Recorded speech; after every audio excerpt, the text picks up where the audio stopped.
анан көбүнчө адамдар бул максат радикал болуп кетиптир, анан бул фанатик болуп кетиптир, бул адамды жоготуп турубуз. Ушундай жакшы мындай светский сыяктуу жигит болчу, анан ушинтип бунун башын айландырышыптыр деген ойлор кетти негизи. Анан албетте андай эмес, бир туугандар, бул радикал болгондон Кудай сактасын. Биз дагы баарын түшүнүп отурабыз. Бул жашоодо негизи эле жашоодо биздин пайгамбарыбыз Мухаммад саллаллаху алейхи вассалам өзү айтып кеткен, баланс кармап жүргүлө. Бул жерден бул дүйнөнү тыштап жалаң эле динге кирип кетпегиле.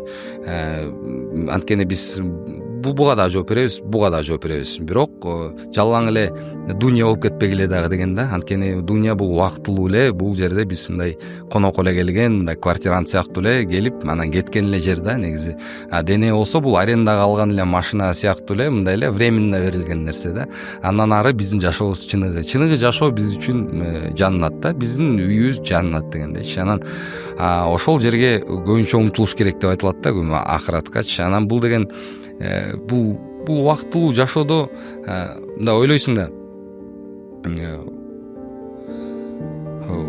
мындай унчукпай деле жашап жүрө бер. Мага да көп айтып калат, сен стористериңде тиги пайгамбарыбыздын сүйлөгөн сөздөрүн, хадистерди киргизесиң, анан эме депчи. Анан алла, бул деген эгер бир адамдын себепкер болуп калсам, бир адам мындай эскертүү мусулмандарга пайдалуу жана өзүбүзгө да пайдалуу да.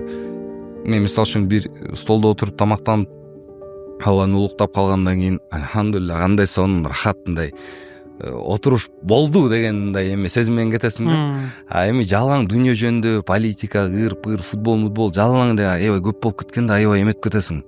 Жүрөң мындай спокойствие жок да аяктачы. Анан Алла таалам айткандай, мени эле улуктагандан мен силерге тынчтык берем деп атпайбы. Ошон үчүн мындай бул жерден дагы бир баланс алып жүрөбүз. Албетте эч кандай радикально мына тиги болбойт, бул болбойт деп анан тем более мен фатва эч кандай чыгарган жокмун бул жерден. Мен бул жерден өз оюмду билдирдим.